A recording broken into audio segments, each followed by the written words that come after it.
나모 따사 바가와또 아라하또 삼마 삼부따사 나모 따사 바가와또 아라하또 삼마 삼부따사 나모 따사 바가와또 아라하또 삼마 삼부따사.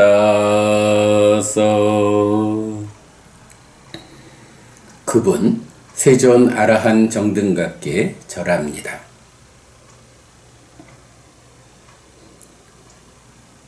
자, 오늘이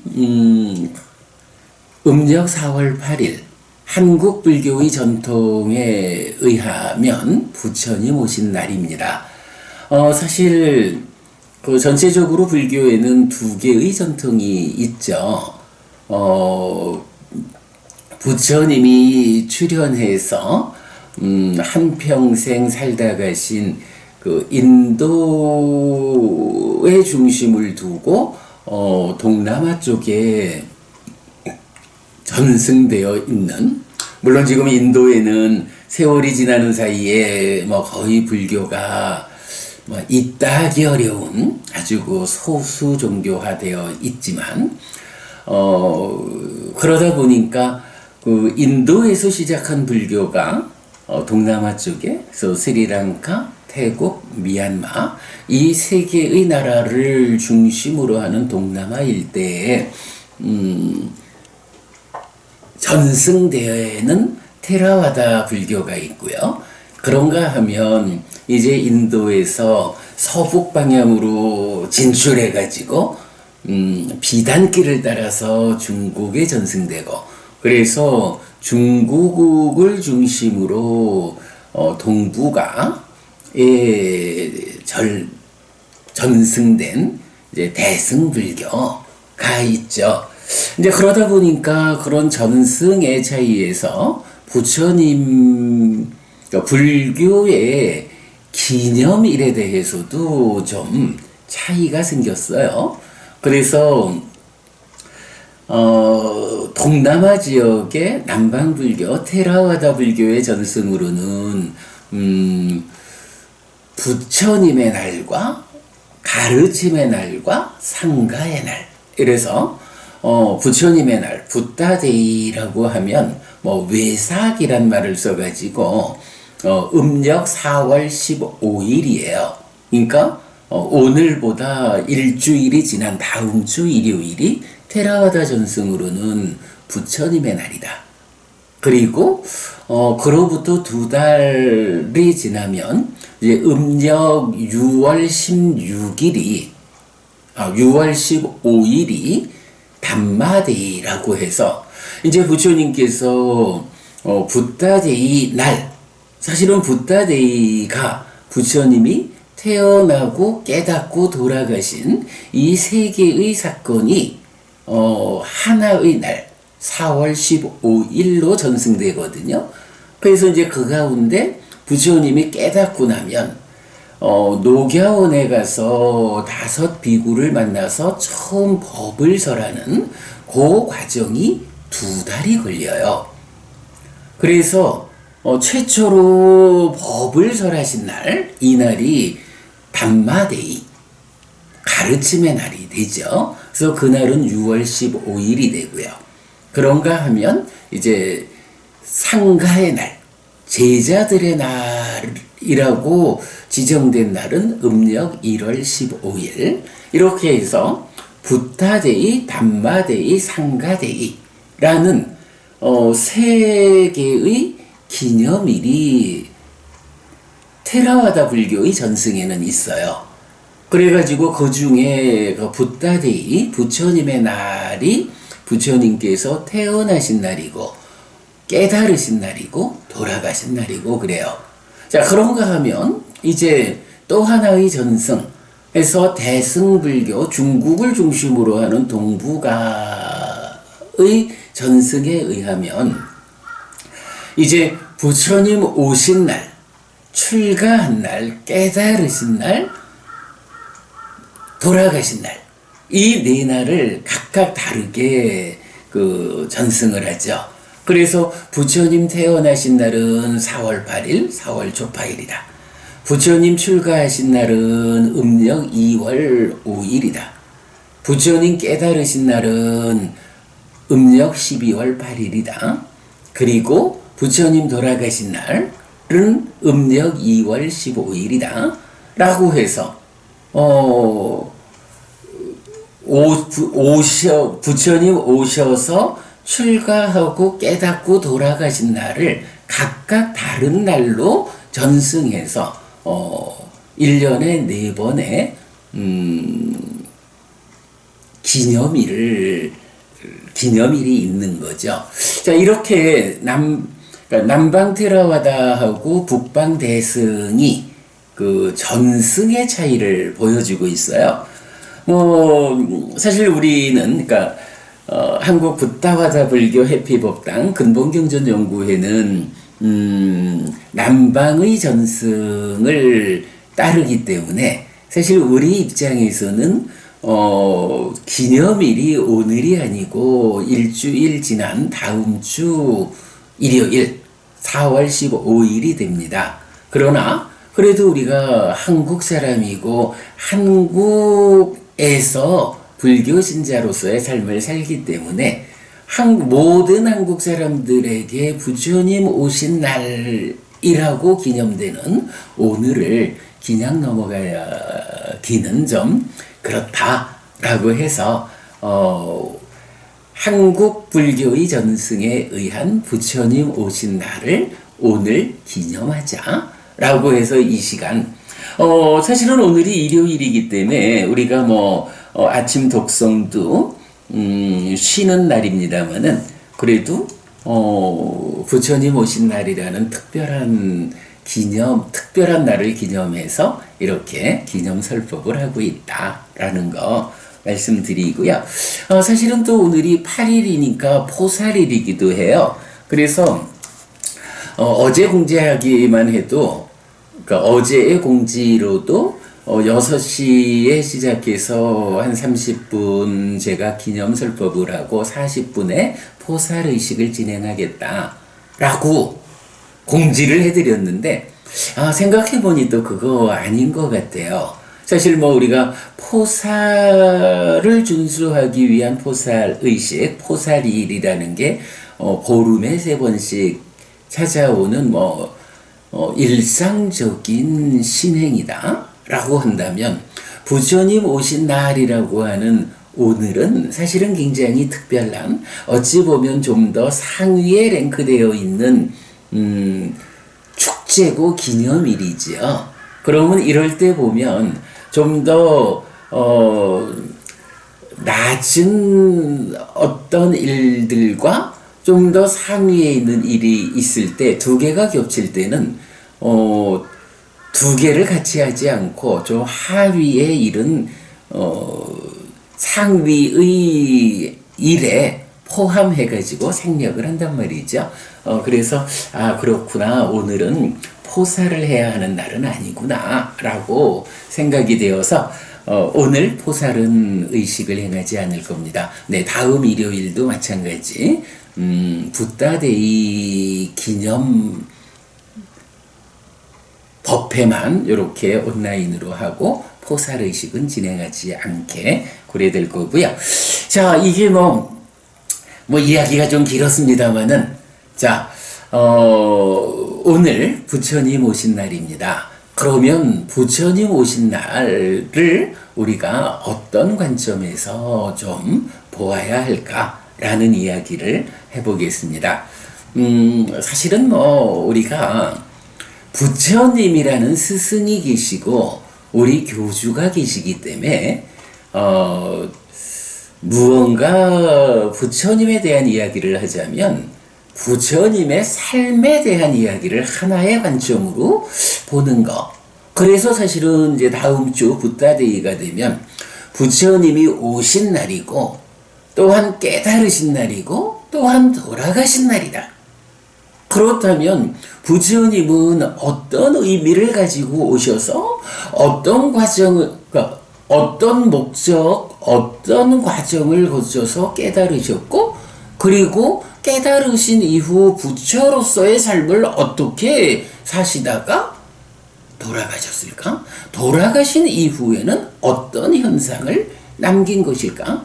이렇게 부처님의 삶을 하나의 관점에서 설명을 하는 것이 참 적절한데, 지금 이제 북방 대승불교의 전승에 의해서 부처님 오신 날이라고 하는 부처님 삶의 한 단편을 좀 설명해야 하는 입장이에요.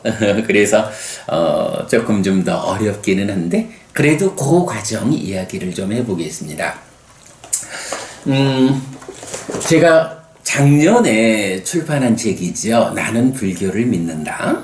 네, 이 책이 뭐 불교를 믿으려고 불교를 믿는다라고 하자면 뭐 어떻게 하는 것이 불교를 믿는 것이냐라는 참 중요한 관점을 잘 서술하고 있는 책이다라고 할 텐데요. 그 가운데에서 제1부 불법승 제2장 부처님에 대한 정리를 좀 하고 있어요. 자, 그랬을 때 이제 보면 제2장 부처님에서 첫머리에 열애의 출현 이유, 부처님이 출현한 것은 어떤 이유 때문에 출현하신 것일까? 물론 뭐 이렇게 그 열애가 출현했다라고 하는 것은 태어남보다는 깨달음에 더 중심이 있다라고 하겠지만, 그래도 부처님이 오셨다라는 측면에서 왜 부처라고 불리는 그분이 세상에 오셨을까라는 측면을 먼저 좀 볼 수 있겠어요. 자, 열애의 출현 이유 세 가지 법경이라는 경에서 이렇게 나타납니다. 자, 제가 먼저 좀 토를 다른 이야기 보면, 불교는 형이상학이 아닙니다. 불교는 사는 이야기입니다. 마음이 몸과 함께 세상을 만나는 이야기의 어디에 어떤 문제가 있어서 괴로움이 생겨나는지, 어떻게 대응하면 문제가 해소되고 괴로움이 소멸하는지에 대한 대답입니다. 존재 위에 덧씌워진 소유의 문제는 보통의 스승들도 대답을 줍니다. 그리고 존재의 문제를 줄여나가 좀 더 높은 존재로 살아가는 방법도 웬만한 스승들이 대답을 줄 수 있습니다. 그러나 존재가 가진 근본의 문제를 해소하고 존재로부터 벗어나는 방법은 세상에 오직 한 분, 아라한이고 정등각이신 부처님 외에는 대답을 주지 못합니다. 그러면 존재가 가진 근본의 문제는 무엇입니까? 태어나야 하고 늙어야 하고 죽어야 하는 것, 즉 윤회입니다. 삶의 가장 깊은 곳에서 작용하는 탐진치가 남아있는 한 벗어날 수 없는 문제입니다. 그래서 삶의 심오함의 끝에다 거기에 문제를 해소하신 분으로의 아라한 정등각이신 부처님 말고는 누구도 대답을 주고 그 건너을 이끌 수 없습니다. 라고 제가 정리를 했는데, 그렇습니다. 불교가 뭐 어떤 개념적, 관념적, 형이상학적인 주제에 대해서 답을 찾아가는 그런 종교가 아니다. 불교는 오직 사는 이야기다. 내가 태어나 존재하고 있는데 나는 어떤 이유에서 태어나서 지금 살아가면서 그 가운데 괴로움을 겪는가? 라는 이 사는 이야기에 대해서 어떻게 하면 내가 괴로움을 해소하고 행복할 것인가? 라는 사는 이야기에 대한 답을 주는 것이 불교다. 라는 이 부분, 우리가 절대 놓치면 안 되죠. 자, 그럴 때에, 이제 그 세상에는 많은 스승이 있어요. 그래서 스승들마다, 우리가 살아가는 데에 이런 문제가 있다, 이런 문제가 있다, 이런 문제가 있다. 라고 하면, 스승의 자기의 성취의 정도에 따라서 요만큼의 문제에는 답을 주는 스승이요, 이만큼 문제에는 답을 주는 스승이요, 이렇게 구분할 수 있어요. 그러나 그 가운데 딱 하나, 우리의 삶에 대한 근본적인 문제, 최후에 풀어야 하는 문제, 이 문제에 대한 답을 주는 사람은 그런 스승은 흔치 않다. 자, 그럴 때 이런 내 삶의 최후까지 남아있는 궁극의 문제 상황은 무엇냐라고 하면, 사실은요, 태어나야 한다, 늙어야 한다, 죽어야 한다. 죽으면 또다시 태어나서 이러한 태어나야 하고 늙어야 하고 죽어야 하는 삶을 반복한다, 윤회한다 라고 하는 이 문제거든요. 사실 세상의 많은 스승들은 내가 태어나서 살아가다가 죽는다라고 하는 이 근본의 문제에 대한 접근이 안 되죠. 이 문제에 대한 답을 제시하지 못하죠.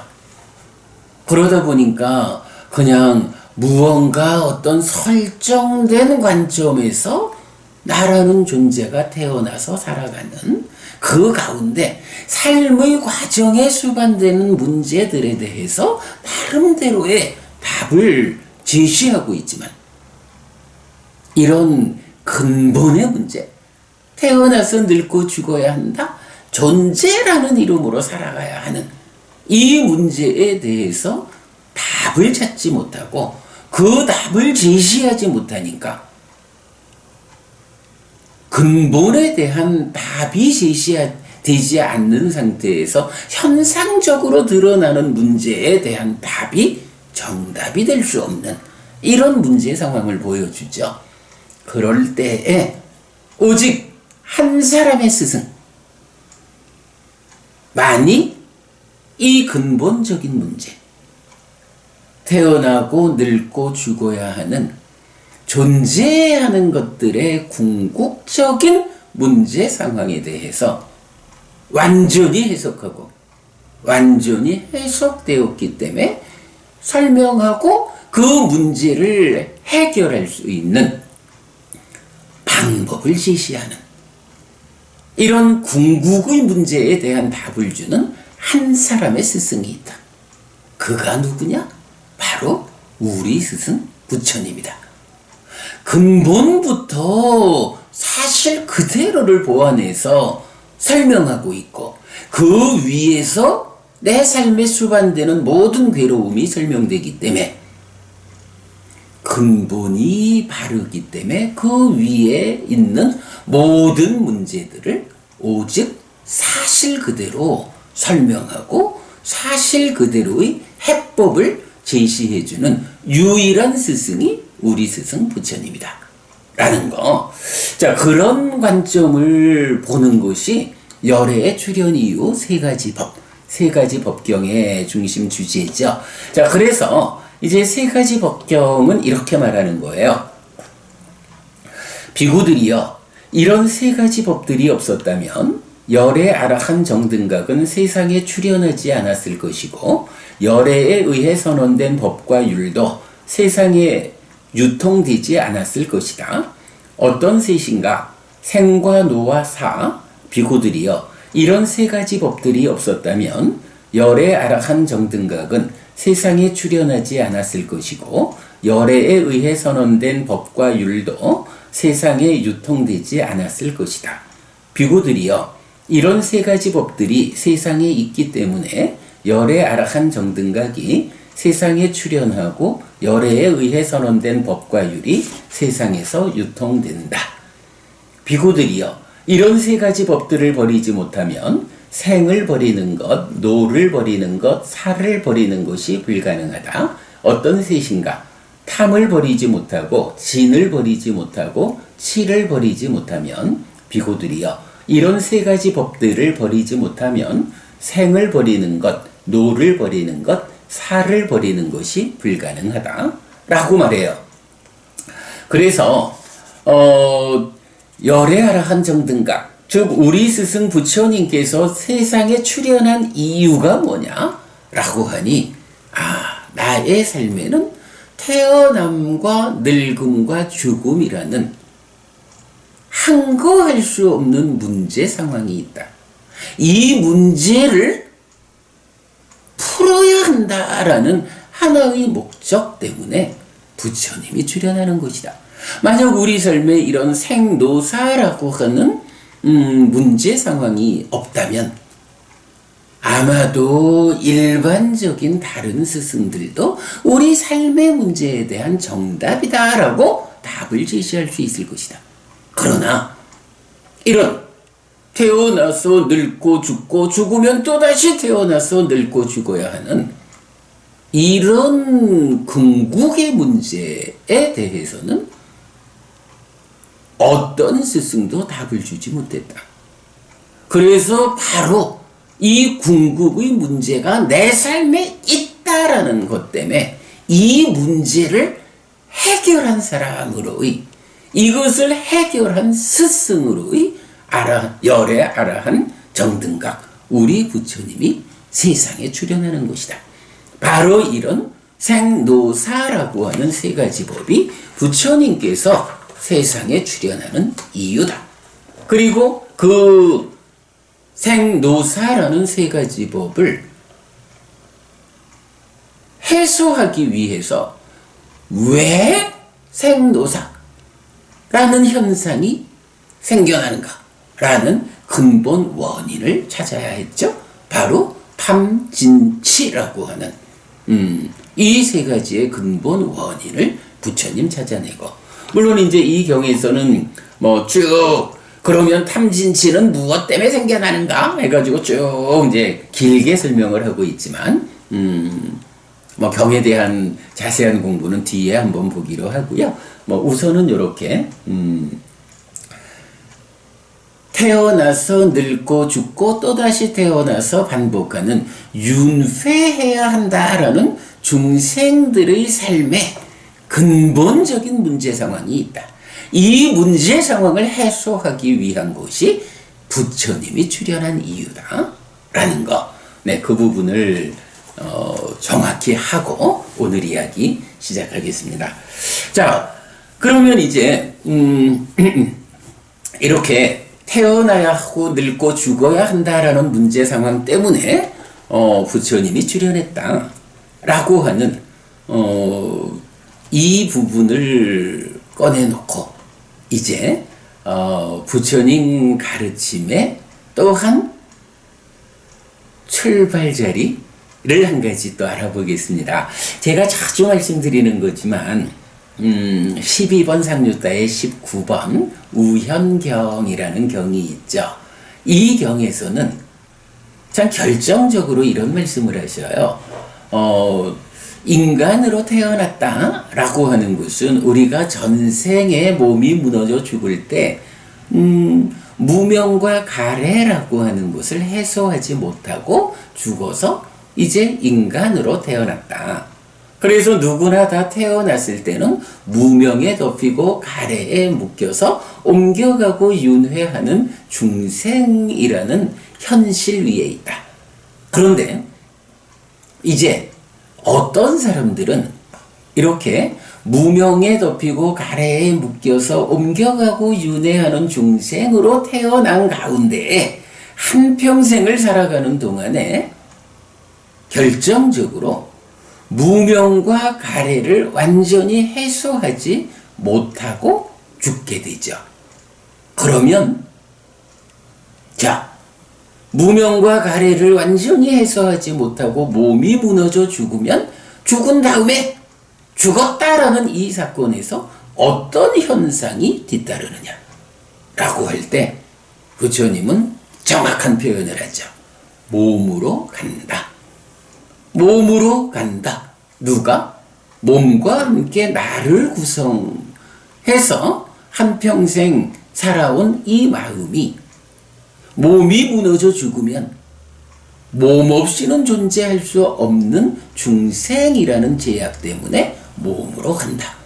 그래서 이 마음이 한평생 함께한 몸이 무너지면 죽었다라고 말하고 혼자 있을 수 없다라는 성질 때문에 새로운 몸을 만나는 것, 몸으로 간다라는 그 현상을 태어남이라고 말하죠.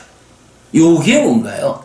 바로 열애의 출현 이유인 생노사 가운데 몸이 묻어져 죽었다라는 것이 죽음, 사고, 거기에 이어서 무명과 가래를 해소하지 못하고 죽었다라는 이 하나의 이유 때문에 몸으로 간다, 새로운 몸을 만난다. 이것이 태어납니다. 그리고 그 삶의 과정이 늙음이다. 사실은 바로 이겁니다.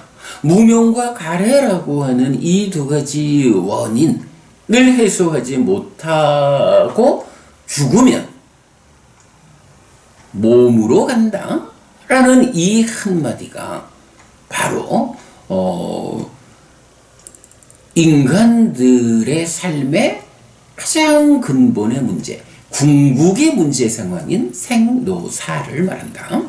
그런가 하면 이제 비록 태어나기는 무명과 가래에 묶여서 중생이란 이름으로 태어났지만 한평생 삶의 과정에서 범행을 잘 실천해가지고 무명과 가래를 남김없이 해소했다. 이 상태, 남김없이 해소했다라고 하면 그 상태를 아라한 이렇게 부르죠. 그러면 아라한이라고 하는 무명과 가래가 더 이상 남아있지 않는, 완전히 부서져서 작용하지 않는 이 상태에서 몸이 무너지면 어떤 현상이 뒤따르느냐? 라고 할 때 우현경 부처님은 몸으로 가지 않는다 라고 단적으로 말해주죠. 몸으로 가지 않는다. 무엇을 말하나요? 몸과 함께 한평생 살아온 이 마음이 몸이 무너져 죽은 다음에 몸과 함께 하는 삶이 시작됐으니까 물질인 몸이 무너져 죽는 거야? 어쩔 수 없지만 이제 죽음 이후에 몸으로 가지 않는다 라는 이 현상에 의해서 태어나지 않는다. 자, 태어나지 않으면 어떻게 되나요? 태어났기 때문에 늙어야 하고 태어났기 때문에 죽어야 하거든요. 그런데 태어나지 않으면 거기서 바로 이제 더 이상 늙음과 죽음이라는 이 문제 상황을 겪지 않게 되었다. 늙음과 죽음에서 해방되었다. 그러면 늙음과 죽음에서 해방되었다 라면 거기엔 어떤 개념이 뒤따르나요? 죽은 다음에 몸으로 가는 일을 통해 가지고 태어남이 있는데 이제 몸으로 가지 않게 되니까 태어남이라고 하는 이러한 현상으로부터도 해방되었다. 바로 태어남과 늙음과 죽음이라는 이 세 가지 삶의 궁극의 문제 상황을 완전히 해결했다. 해방되었다. 이것이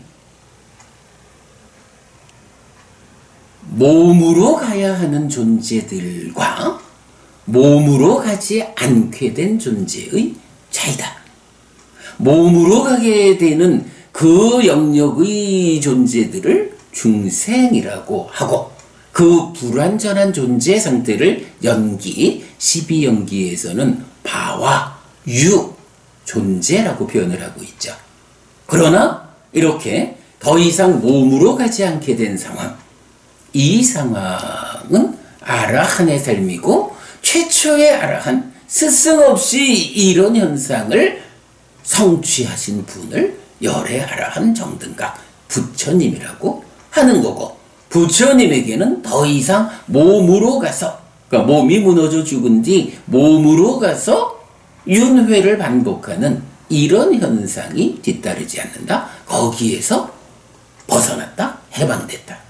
그래서 부처님을 부르는 이름 중에 하나가 위왔다 자도라고 해서 윤회의 장막을 벗긴 분, 이렇게 나타나거든요. 부처님이라는 스승, 부처님이 오신 그 의미의 근본에는 무엇이 있을까? 바로 이거. 열애의 출현 이유를 세 가지 법경에서 말하는 생노사. 이 생노사라는 존재들의 궁극적 문제를 해소하고 다시 윤회하지 않게 되는 그런 삶을 실현하는 것. 이것이 부처님이 오신 근본 이유다. 라는 것을 우리가 말할 수 있어요. 어쨌든 그래서 여러분, 이 우형경이 말하는 무명과 가래를 해소하지 못하고 죽으면 몸으로 간다. 해소하고 죽으면 몸으로 가지 않는다. 라는 이 표현, 정말로 우리가 삶을 보는 아주 중요한 근본에 두어야 하는 가르침이다. 라는 거 말씀드리고요. 자, 그런가 하면 이제 우리가 그 오늘 부처님 오신 날이니까 부처님 태어남과 관련한 말씀을 좀 하자면, 사실은 굉장히 놀라운, 아니 어떻게 사람이 뭐 태어나자마자 뭐 몇 걸음을 걷고 뭐 이런 일을 할 수 있을까? 라는 의구심이 생겨나요. 아니 아무리 부처가 되실 분이라 해도 어떻게 엄마 뱃속에서 갓 태어나는 아기가 그런 일을 할 수 있을까? 이거 뭐 신화 같은 얘기 아닐까? 라는, 사실은 이제 굉장히 받아들이기 어려운 의구심이 있죠. 자, 이런 부분에 대해서도 사실은 부처님 오신 날, 부처님의 태어남을 주제로 하는 이런 이야기에서는 우리가 좀 따져봐야 할 것 같은데요. 그 부분과 관련해서 제가 주목하는 가르침이 하나 있어요. 아마 여러분들도 뭐 다들 보셔서 아는 이야기일 거예요. 다만 이 가르침이 이런 의미로 연결된다라고 뭐 우리가 말하는 사부니까야를 꿰어내지는 못했을 수 있어도 여러분들 다 보셨을 것 같은데, 자, 뭐 몇 년 전에 제가 이렇게 만들었던 책입니다. 합성경과 십상경 있는데요. 마치 교리 요약집과도 같은 경이 디가니까야 33번, 34번, 33번 합성경, 34번 십상경, 그렇죠. 자, 그 중에 디가니까야 33번 합성경에 네 가지로 구성된 법들 가운데 한 가지 주제를 좀 소개하려고 그래요. 37, 그러니까 네 가지 법들 중에 37번째 주제가 네 가지 입태라는 주제가 있어요. 입태. 엄마의 태에 든다라는 거죠. 갑바왁한띠라고 하는데, 엄마의 태에 들어오는 데에 네 가지 방법이 있다. 물론 딱 이거를 태에 들어올 때뿐만 아니라 태에 들고 머물다 나오는, 그러니까 태어나는 요 과정에 대해서 네 가지의 경우가 있다라고 알려주는 가르침인데요. 보겠습니다. 도반들이여, 여기 어떤 자는 분명히 알지 못하면서, 그러니까 아삼바자너, 분명히 알지 못하면서 모태에 들어가고 분명히 알지 못하면서 모태에 머물고 분명히 알지 못하면서 모태에서 나옵니다. 이것이 첫 번째 태 속에 들어감입니다. 다시 도반들이여 여기 어떤 자는 분명히 알면서 모태에 들어가지만 분명히 알지 못하면서 모태에 머물고 분명히 알지 못하면서 모태에서 나옵니다. 이것이 두 번째 태 속에 들어감입니다. 다시 도반들이여 여기 어떤 자는 분명히 알면서 모태에 들어가고 분명히 알면서 모태에 머물지만 분명히 알지 못하면서 모태에서 나옵니다. 이것이 세 번째 태 속에 들어감입니다. 다시 도반들이여 여기 어떤 자는 분명히 알면서 모태에 들어가고 분명히 알면서 모태에 머물고 분명히 알면서 모태에서 나옵니다. 이것이 네 번째 태 속에 들어감입니다. 자, 누구나 다 태어난다 라고 할 때는 이렇게 엄마의 엄마의 태 속에서 10달을 머물다가 나오는 거잖아요. 그럴 때에 그러자면 그 과정이 전생으로부터 전생의 몸이 무너져 죽은 뒤에 전생의 마음이 몸으로 간다 라는 이 현상에 의해서 엄마의 태로 들어오는 과정이 첫째 있겠죠. 그러고 나면 10달 이러지만 9개월이라죠. 270일 9개월 동안 엄마의 뱃속에서 머무는, 그래서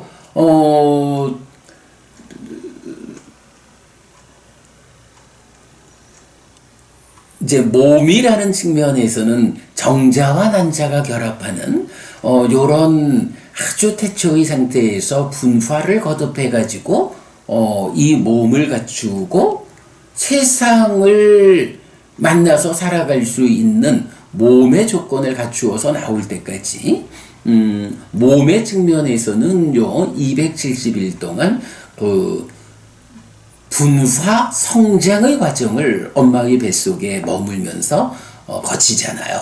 그리고 나면 270일 후에 이제 세상을 직접 만날 준비를 갖췄습니다 라고 해서 엄마의 태 밖으로 응애하고 나오죠. 이거야 누구나 다 그렇죠. 태에 들어와서 태중에 머물다가 태에서 나와서 세상을 만나는. 자, 이 과정이야 동일한데, 그러나 여기에도 질적인 차이가 있다 라는 부분을 바로 합성경의 이 가르침에서 말해주는 거예요. 자, 그래서 보면 이런 표현이죠. 첫 번째 경우는 어떤 경우냐? 전생에 죽어가지고 이제 몸으로 간다라고 하는 이 현상 때문에 몸으로 들어오잖아요. 엄마의 태로 들어오잖아요. 그런데 그 상황이 어떤 상황이냐? 자, 일반적으로 어떻습니까, 여러분? 배우지 못한 자들의 삶이라는 것은 우리가 기본적으로 그 오계와 보시 이 측면, 특히 오계 이 측면에서도 공부를 하는 거지만 죽을 때 당황하지 않는다. 죽을 때 혼란스럽게 죽지 않는다. 이런 표현 나오잖아요. 오계를 지닌 삶을 잘 한평생 유지를 하면 그 오계를 지니는 삶에 의해 삶만 가지고도 그 힘에 의해서도 죽는 순간에 죽을 그때 아이고 죽는구나 하고 허둥대지 않고 내가 이제 몸이 무너져 죽는구나. 몸이 무너져 죽으면 아직까지 무명과 가래를 해소하지 못했다 라는 이 문제 상황 때문에 몸으로 가겠구나. 이렇게 죽는 순간에 당황스럽지 않게 죽음을 맞이할 수가 있잖아요. 이런 사람들도 있어요. 그러면 이제 그게 딱 어느 정도의 수행의 경지라고 제가 딱 꼬집어 말할 수는 없지만, 이렇게 죽는 순간에 당황하지 않을 수 있다. 오계를 지니는 삶이 그런 힘을 가져온다 라고 말한다면, 이제 보시와 오계에 이어지는 수행이라는 공덕행의 토대.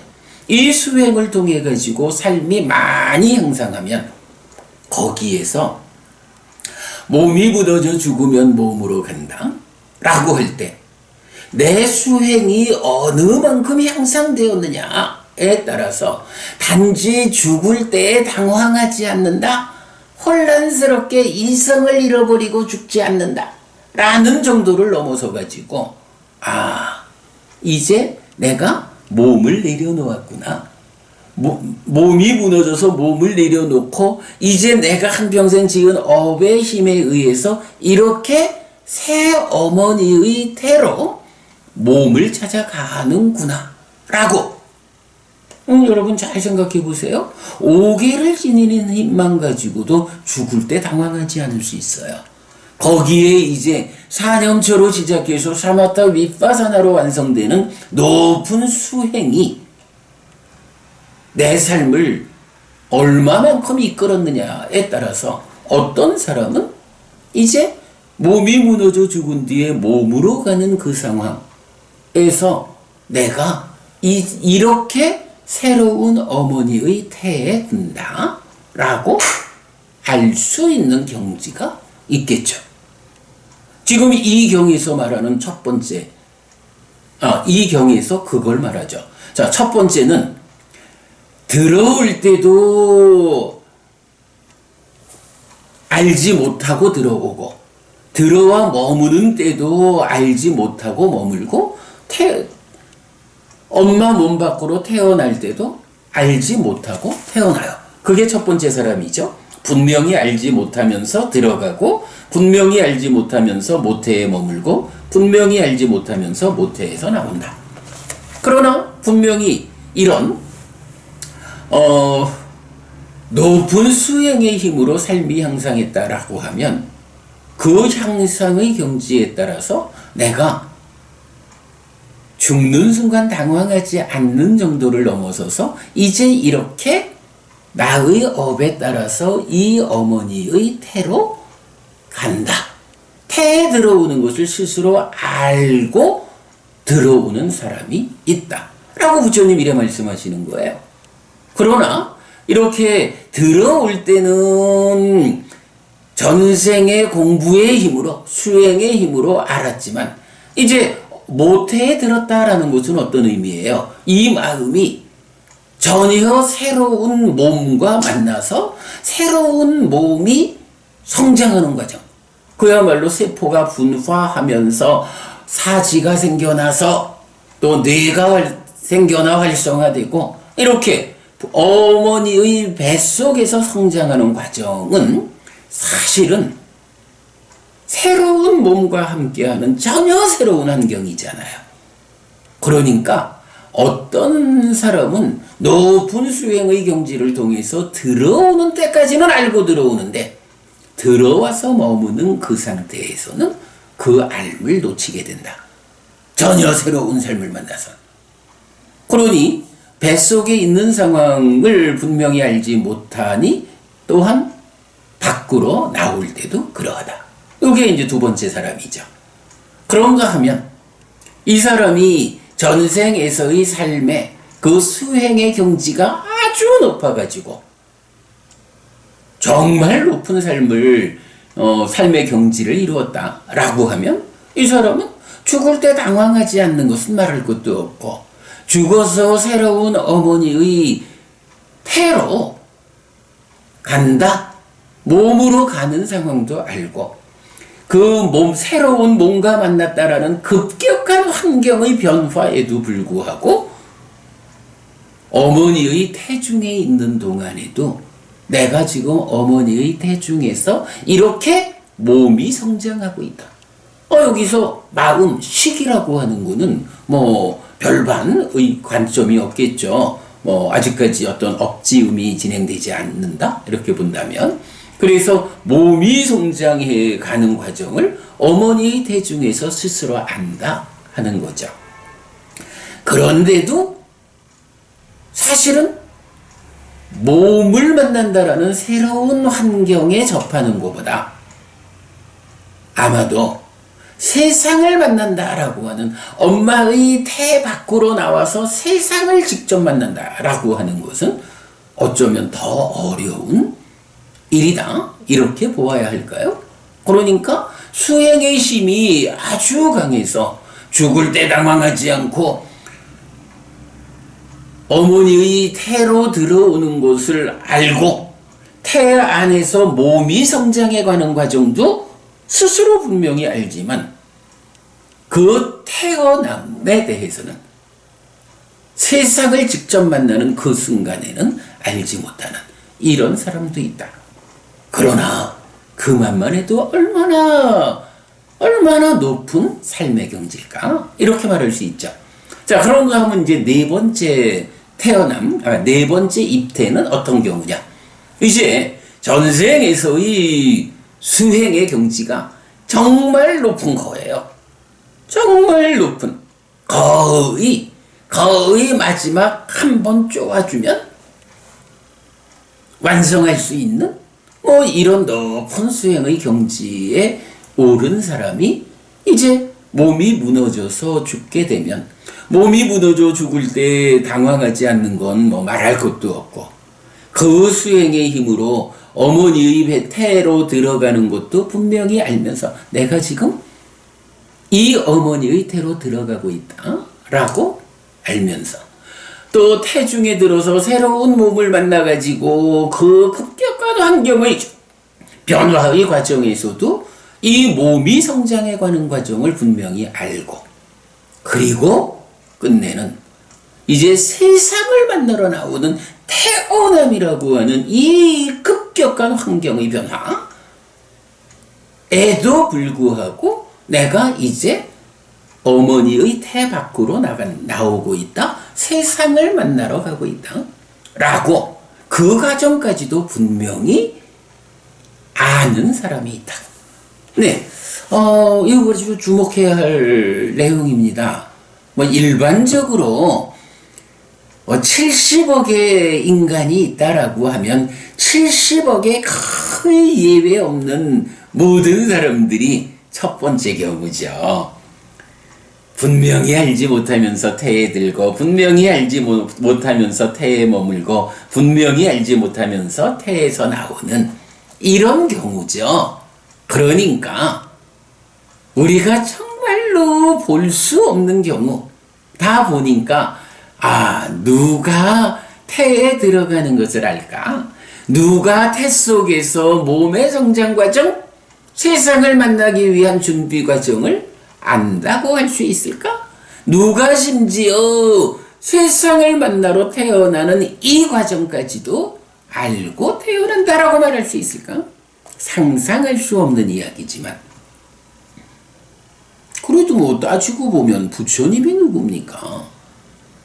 부처님께서 인간으로 태어났지만, 그러나 생노사라고 하는 이 궁극의 문제를 해결하고 부처가 되었다라고 하는 이것은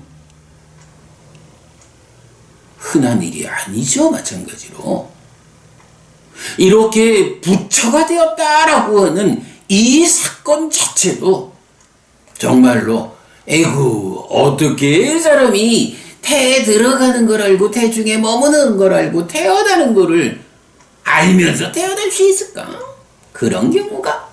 라고, 그런 경우를 상상하기 힘든 희귀한 경우지만, 사실은 부처님께서 세상에 출현했다라는 이 사건 또한 그렇게 희귀한, 만나기 어려운 경우잖아요? 뭐 그렇다면 이런 경우를 없다 할 수 없죠. 그리고 무엇보다도 부처님께서 이런 네 가지 입태가 있다.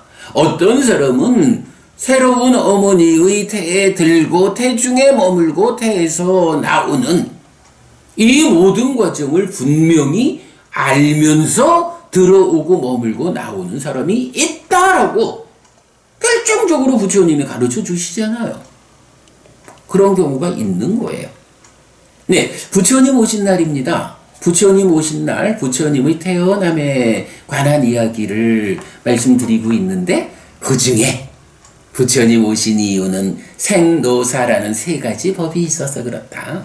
생노사라고 하는 이 부분 우현경이 단적으로 말해준다. 무명과 가래를 해소하지 못하고 죽으면 몸으로 간다. 해소하고 몸이 무너져 죽으면 몸으로 가지 않는다. 이런 가운데 그 몸으로 간다라고 하는 이 과정에 대해서 합성경이 말해주기를 네 가지 입태가 있다.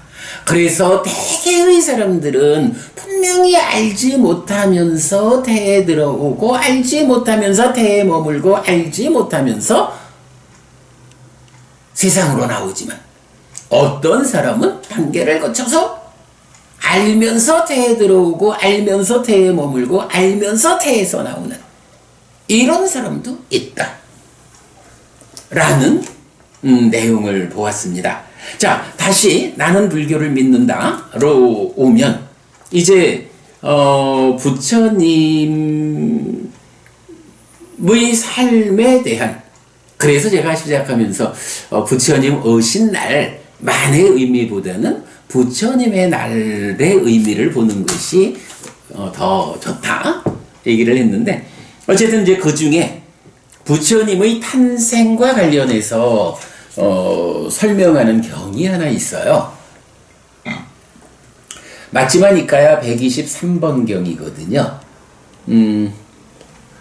이제 이 경에서 보면 123번 놀랍고 신기한 것 경인데 부처님께서 이제 태어나는 그 장면을 설명하는 거예요. 말하자면 부처님도 전생의 삶에서 몸이 무너져 죽으면 마야 부인이라는 어머니의 몸으로 들어오셨죠. 아마도 부처님은 전생에서 몸이 무너져 죽은 뒤에 마야 부인이라는 어머니의 태중으로 들어오는 거 분명히 알면서 들어오지 않았을까요? 어머니의 뱃속에 부처님은 9달이 아니고 10달을 머무시는데 그 10달을 머무는 동안 그야말로 몸이라고 새로운 몸이라는 새로운 환경 가운데 몸이 성장해가는 세상을 만날 준비를 하는 그 과정 가운데도 부처님은 분명히 알면서 10달의 세월을 보내지 않았을까. 그리고 또한 세상을 만들어 어머니의 태 밖으로 나오는 그 태어남의 과정에서도 분명히 알면서 태어나지 않았을까. 그죠? 네 가지 입태의 경우 가운데 네 번째 경우, 정말 희귀한 그 경우, 알면서 들어오고 알면서 머물고 알면서 태어나는 이 경우가 누구의 경우겠어요? 부처님의 경우겠죠. 이거야 뭐 설명이 필요한가? 부처님 말고 누가 또 그런 특별함이 갖추어진 전생의 삶의 경지를 갖추셨을까? 뭐 당연한 거죠. 그러니까 여기서 우리가 분명히 이 부분을 보자고요. 부처님은 전생에 도솔전에 보살로서 태어나 삶을 사시다가 거기서 죽어서 어머니의 몸으로 들어오실 때 분명히 알면서 들어오셨다. 또한 어머니의 뱃속에 10달을 머무는 동안 분명히 알면서 머무셨다.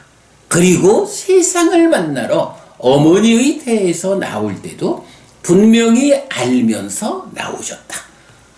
부처님이 바로 그 네 번째 입태의 경우에 해당하는 분이다. 라고 우리가 먼저 알고 이 내용을 보겠습니다. 자, 마지막이니까요. 123번 놀랍고 신기한 것 경에서 부처님 탄생 부분입니다. 대덕이시여, 저는 이것을 세존의 곁에서 듣고 세존의 곁에서 받았습니다. 안한다요. 태어나자마자 보살은 평평한 두 발로 땅 위에 굳게 선 뒤에 북쪽으로 7 발자국을 걷는다. 그리고 하얀 일산이 펼쳐질 때 모든 방향을 바라보며 나는 세상에서 최상이고 첫째이고 으뜸인 자이다. 이곳이 마지막 태어남이고 이제 다시 존재가 되지 않는다라고 황소의 소리로 말한다라고. 대덕이시여, 태어나자마자 보살은 편평한 두 발로 땅 위에 굳게 선 뒤에 북쪽으로 7발자국을 걷는다. 그리고 하얀 일산이 펼쳐질 때 모든 방향을 바라보며 나는 세상에서 최상이고 첫째이고 으뜸인 자이다. 이곳이 마지막 태어남이고 이제 다시 존재가 되지 않는다. 라고 황소의 소리로 말한다는 것도 세존의 참으로 놀랍고 참으로 신기한 법이라고 저는 명심하고 있습니다. 네, 아난다 존자가 부처님의 그 태어남의 과정을 비구들에게 설명하는 경이 바로 맞지마니까야 123번 놀랍고 신기한 것 경이거든요. 이 경 가운데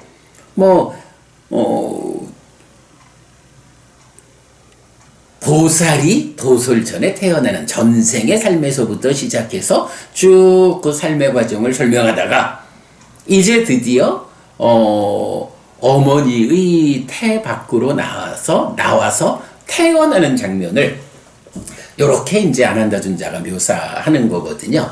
자, 이 장면을 보면 대부분 사람들이 글쎄 지금 우리 법부님 8분이 함께하고 계시군요. 우리 함께하고 계시는 8분 법부님들은 어떠실까 몰라요. 법부님들 생각에 아니 부처님이 태어나자마자 북쪽을 향해서 7걸음을 걸었어. 그리고는 탄생기를 읊었어. 아니 이게 말이 되나? 이거 소설처럼 꾸며낸 얘기 아닐까? 어떻게 이제 갓 태어난 아이가 7발자국을 걷고 기승을 읊어? 어떻습니까? 우리 8분 법부님들 생각에는 그런 의심이 생기지 않을까요? 사실 저도 오랜 세월 부처님에 대한 어떤 미화 또는 부처님에 대한 어떤 절대화 이런 과정이 이렇게 표현되는 게 아닐까라고 생각을 했었어요. 그걸 굳이 비판하려고 하기보다는 의미를 그렇게 보면 되지. 부처님이 정말 직접 태어나자마자 7걸음을 걸었다라고 이해할 필요가 있나? 이랬었는데 생각해 보니까요. 공부를 하다 보니까요. 합성경을 통해 가지고 이런 태와 관련한 4가지 경우의 사람이 있다. 그 중에 어떤 사람은 태에 들어올 때도 분명히 알고 태에 머물 때도 분명히 알고 태에서 나올 때 세상을 만나러 태어날 때도 분명히 알고 태어나는 사람이 있다. 그의 전생의 삶이 얼마나 높은 수행자의 삶, 향상된 삶이었을까? 그런 전생의 삶의 수행의 높은 경지가 가지는 힘에 의해서 우리 상상으로는 미치지 못하지만 그런 수행의 힘으로 들어올 때도 알고 머물 때도 알고 나올 때도 아는 이런 사람이 있다면 그 사람이 바로 우리 스승 부처님의 태어남의 경우라면 이제 우리가 답을 찾을 수 있어요.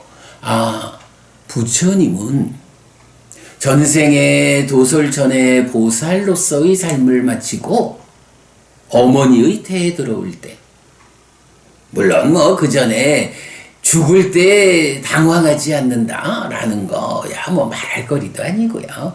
옥에만 지니는 삶을 가지고도 우리도 죽을 때 당황하지 않을 수 있는 그 정도 경지는 가잖아요. 거기에 어머니의 태에 들어올 때 내가 지금 태에 들어간다라고 분명히 알고 태 속에서 새로운 몸과 함께 성장하면서 세상을 만나는 준비를 하는 10달의 시간 동안도 부처님은 분명히 알고 태에 머물고, 이제 세상을 만나러 태 밖으로 나오는 태어남의 장면에서도 부처님은 분명히 알고 태어났다. 일반적으로 사람들은 9달을 태에 머무는 거지만 부처님은 10달을 태에 머물고, 그렇게 알면서 태어나는 상황이다. 그렇다면 여러분, 이렇게요, 말하자면 태어난 아이가 7걸음을 걸었다라고 하는 이 현상보다 태에 들어오는 것을 알고 태중에 머무는 것을 알고 태에서 나오는 것을 스스로 분명히 알았다라고 하는 이게 사실은 더 놀랍고 신기한 일이죠. 그리고 바로 그렇게 그런 특별한 태어남으로 세상을 만난 분이 부처님이니까, 그런 부처님이라면 우리의 상상, 우리의 일반적 관점과는 전혀 다르게 태어나는 그 순간에 내가 이렇게 전생에서 살다가 죽어가지고 태에 들어와서 태에서 이러한 성장 과정을 거쳐가지고 이렇게 지금 태어났다 라는 것을 분명히 아는 그런 분으로의 악이라면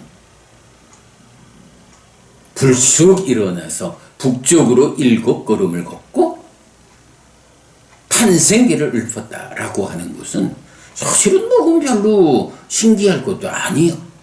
정말로 신기하고 우리가 이해하기 어려운 것은 바로 태어남의 과정이 그렇게 태듬도 머문도 태 밖으로 나옴도 그 과정 모두를 분명히 알면 알았다라고 하는 이게 사실은 정말로 놀랍고 신기한 것이죠. 이 부분을 우리가 이해하고 나면 우리 부처님은 그런 분이다, 그런 태어남의 과정이 있었다 라고 알게 되면 이제 이렇게 태어난 우리 스승께서 태어나자마자 북쪽으로 7걸음을 걷고서 탄생계를 읊었다 라고 하는 것은 그것 때문에 의구심을 일으킬 일이 아니다 라고 저는 오늘 부처님 오신 날을 맞아서 부처님이 태어나면서 7걸음을 걸었다라고 하는, 그리고 탄생계를 읊었다고 하는 이거 어떻게 받아들일 수가 있느냐, 소설 아니냐 라고 불교 밖의 사람들은 말할 것도 없고 불교 신자들도 대부분 그렇게 생각하는 이 부분에 대해서 아니다, 사실이다. 그 장면보다 더 놀랍고 신기한 것은 이러한 태중에 들어오고 머물고 나오는 이런 과정을 스스로 분명히 알고 그 과정을 거쳤다라고 하는 이 부분이다. 그렇다면 그분이 7걸음을 걷는 정도는 아무 놀랄 일이 아니다. 부처님의 태어남의 과정은 그러했다라는 것. 그래서 우리가 부처님 태어남의 의미, 부처님 오신 날을 기념하자라고 할 때 저는 이 이야기를 드리는 거예요. 생노사라고 하는 3가지 궁극적인 문제 때문에 열애가 출현한다. 그 태어남이라는 것은 결국 무명과 가래를 해소하지 못하고 죽으면 몸으로 가는 게 태어남이고, 해소하고 죽으면 몸으로 가지 않는 게 깨달은 자의 죽음이고 열반이 실현된 것이다. 요거 보는 거고, 그 가운데 몸으로 가는 그 과정, 몸으로 가는 과정에 대해서 합성경에서 말하는 4가지 입태라는 가르침. 세상의 대부분의 사람들은 죽을 때 허둥대고 태에 들어가는 것도 모르고 태에 머무는 것도 모르고 태어나는 것도 모르고 태어난 뒤에 응애하면서 세상을 만나서 시작을 하지만 부처님은 안 그랬다. 부처님은 태에 들어오는 것도 분명히 알고 머무는 것도 분명히 알고 태어나는 것도 분명히 아는 이런 출현이었기 때문에 이제 그렇게 출현한 부처님이 북쪽으로 7걸음을 걷고서 탄생계를 읊었다라고 하는 것은 전혀 어색한 일이 아니다. 네, 이 부분을 오늘 말씀의 중심으로 부처님 오신 날을 기념하는 설법의 중심으로 말씀드리고요.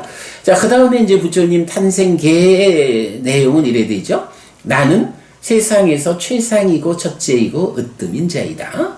이것이 마지막 태어남이고, 이제 다음의 존재는 없다. 네, 다음의 존재는 없다. 이렇게 말하죠.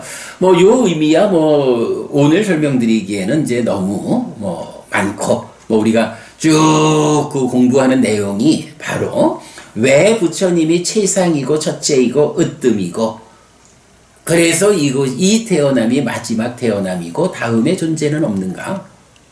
당연하죠, 무명과 가래를 해소하는 그 수행의 과정이고 그게 완전히 해소되었기 때문에 몸이 무너져 죽은 뒤에 몸으로 가지 않는 현상을 만들어낸 최초의 스승이니까 그분이 최상이고 첫째이고 으뜸이고 마지막 태어남이고 다음의 존재가 없죠. 자, 요런 그 탄생계에 대해서 이제 한역으로는 이렇게 나오죠. 여러분 잘 아시는 내용이죠. 천상천하 유아 독전 삼계 계고 아당 안지 이렇게 말했는데 제가 볼 때는 그래요. 최상이고 첫째이고 으뜸이다 라고 하는 요 부분을 중국에서 번역하면서 유아 독전 이렇게 번역을 한 것 같고요. 다시 존재가 되지 않는다. 다음의 존재는 없다 라고 하는 거. 다음의 존재가 없다라는 게 뭐예요? 몸으로 가지 않는다, 태어나지 않는다. 요 얘기잖아요.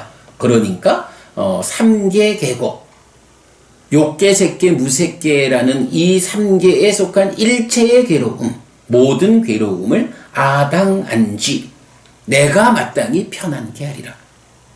욕계, 색계, 무색계에 속한 모든 괴로움을 편안히 한다라는 건 뭐예요? 욕생, 무색이라는 중생 세상에서 벗어나지 않고는 편안히 할 수 없죠.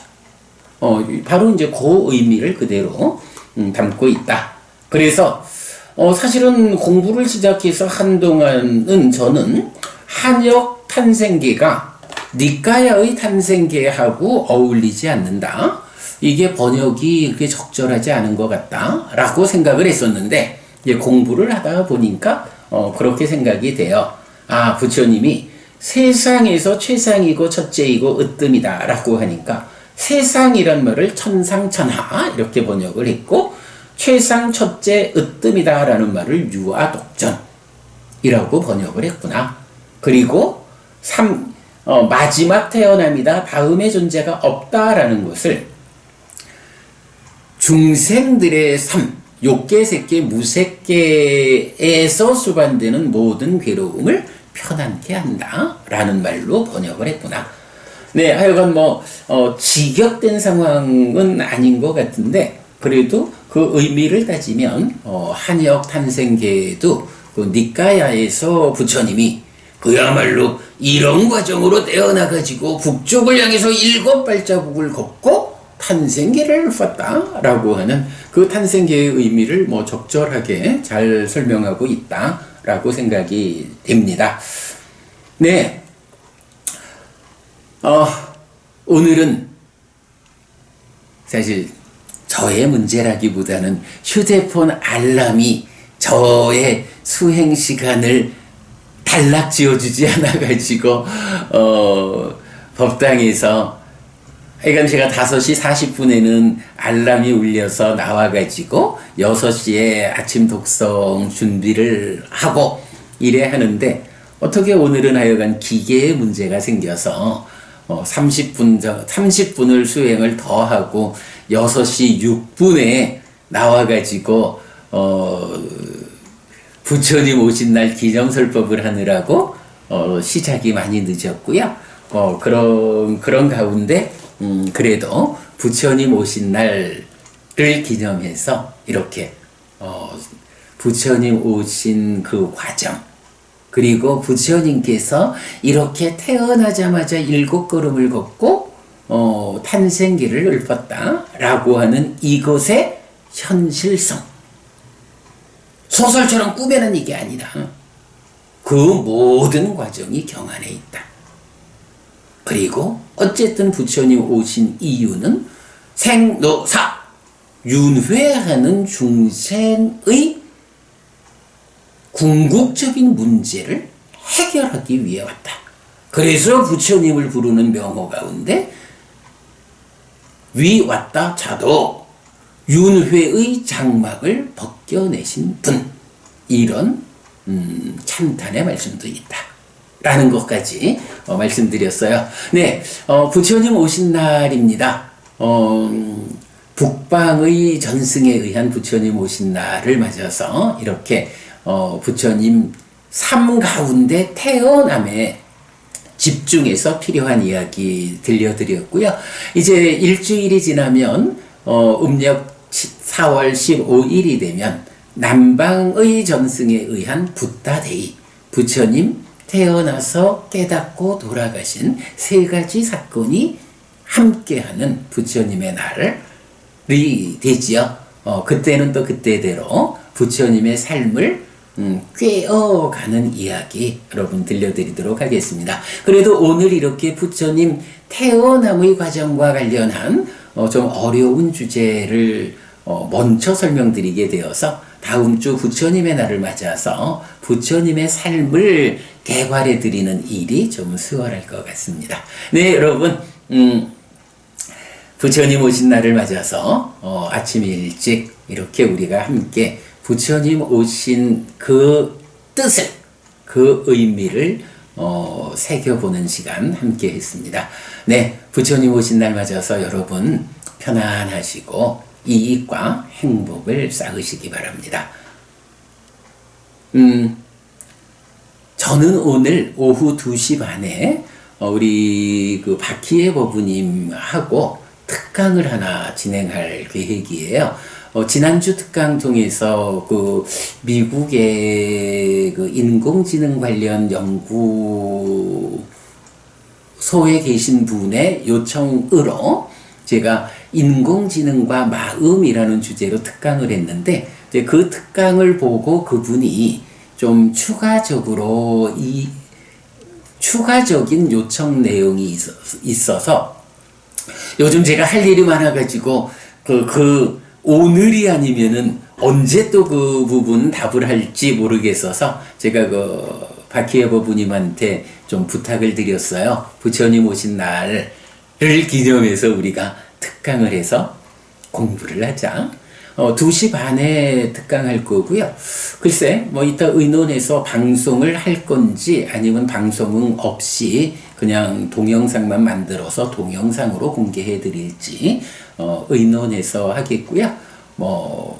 방송을 하든지 나중에 동영상 드리든지 그래 하겠습니다. 여러분 그렇게 함께 해주시기 바라고, 네, 부처님 오신 날입니다. 여러분 행복한 시간 보내시기 바랍니다. 함께 해주셔서 고맙습니다. 모두 행복하십시오.